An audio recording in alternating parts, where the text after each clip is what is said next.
हर महीने की पहली तारीख अपने साथ में कुछ नए नियम लेकर आती है, जिनका सीधा असर हमारी और आपकी जेब पर पड़ता है।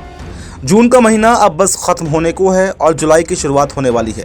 ऐसे में भारत में 1 जुलाई 2026 से कई महत्वपूर्ण वित्तीय नियम यानी कि फाइनेंशियल रूल्स बदलने जा रहे हैं। इन नए बदलावों में ITR दाखिल करने की आखिरी तारीख से लेकर UPI के जरिए PF का पैसा निकालना, क्रेडिट कार्ड के नए नियम, महंगा होता पासपोर्ट और रेलवे के भारी भरकम जुर्माने जैसी कई बड़ी चीज़ें शामिल हैं। तो आइए जानते हैं कि 1 जुलाई से आपकी ज़िंदगी में क्या क्या बदलने जा रहा है और आपको किन बातों का सबसे ज़्यादा ध्यान रखना होगा। इस वीडियो को अंत तक ज़रूर देखिए, क्योंकि इसकी एक एक जानकारी आपके लिए बहुत काम आने वाली है। शुरुआत करते हैं सबसे पहले और सबसे ज़रूरी नियम से, जो है इनकम टैक्स रिटर्न यानी कि ITR फाइल करने की डेडलाइन। अगर आप नौकरी पेशा हैं या आपकी ऐसी नॉन बिजनेस इनकम है जिसके लिए ऑडिट की ज़रूरत नहीं है, तो आपके लिए ITR 1 और ITR 2 फॉर्म भरने की आखिरी तारीख 31 जुलाई रहने वाली है। अगर आपने इसमें लापरवाही की तो फिर आपको भारी जुर्माना देना पड़ सकता है। दूसरा बड़ा बदलाव HDFC बैंक के क्रेडिट कार्ड यूजर्स के लिए है। 1 जुलाई से रेगालिया गोल्ड और dinners club privilege credit card के नियम बदलने जा रहे हैं। अब अगर आपको अगली तिमाही में मुफ्त घरेलू एयरपोर्ट लाउंज एक्सेस चाहिए तो फिर आपको पिछली तिमाही में कम से कम 60,000 रुपये खर्च करने होंगे। इसके अलावा हर महीने की पहली तारीख की तरह इस बार भी तेल कंपनियां LPG सिलेंडर, CNG और PNG के दामों की समीक्षा करेंगी, जिससे कि कॉमर्शियल और घरेलू गैस सिलेंडरों के साथ साथ हवाई जहाज के टिकट की कीमतें भी प्रभावित हो सकती हैं। तीसरा और सबसे शानदार बदलाव आ रहा है EPFO की तरफ से। 1 जुलाई से UPI के जरिए PF का पैसा निकालना उतना ही आसान हो जाएगा जितना कि ATM से कैश निकालना होता है।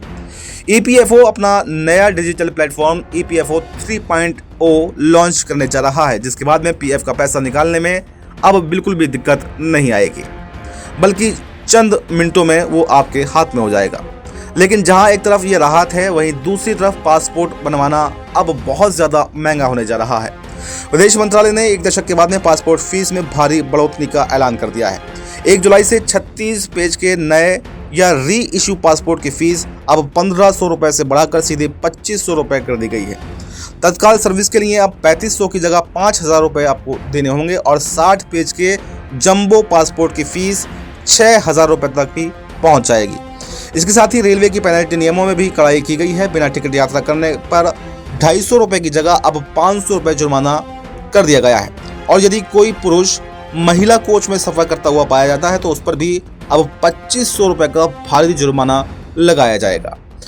इन सब के बीच में आम नागरिकों के लिए एक बहुत बड़ी और राहत भरी खबर भी है। 1 जुलाई से अगले 6 महीने के लिए आधार कार्ड को अपडेट करना अब बिल्कुल मुफ्त कर दिया गया है। पहले आधार ऐप में नाम, पता, जन्म तिथि या ईमेल ID जैसी चीजें बदलने या ऐड ऑन करने के लिए 75 रुपये की फीस देनी पड़ती थी। लेकिन ध्यान रहे, ये 75 रुपये की छूट सिर्फ और सिर्फ आधार मोबाइल ऐप के जरिए बदलाव करने पर ही मिलेगी। अगर आप वेबसाइट या फिर किसी आधार सेंटर पर जाकर ऑफलाइन बदलाव करवाते हैं तो फिर आपको पहले की तरह ही पूरी फीस चुकानी होगी।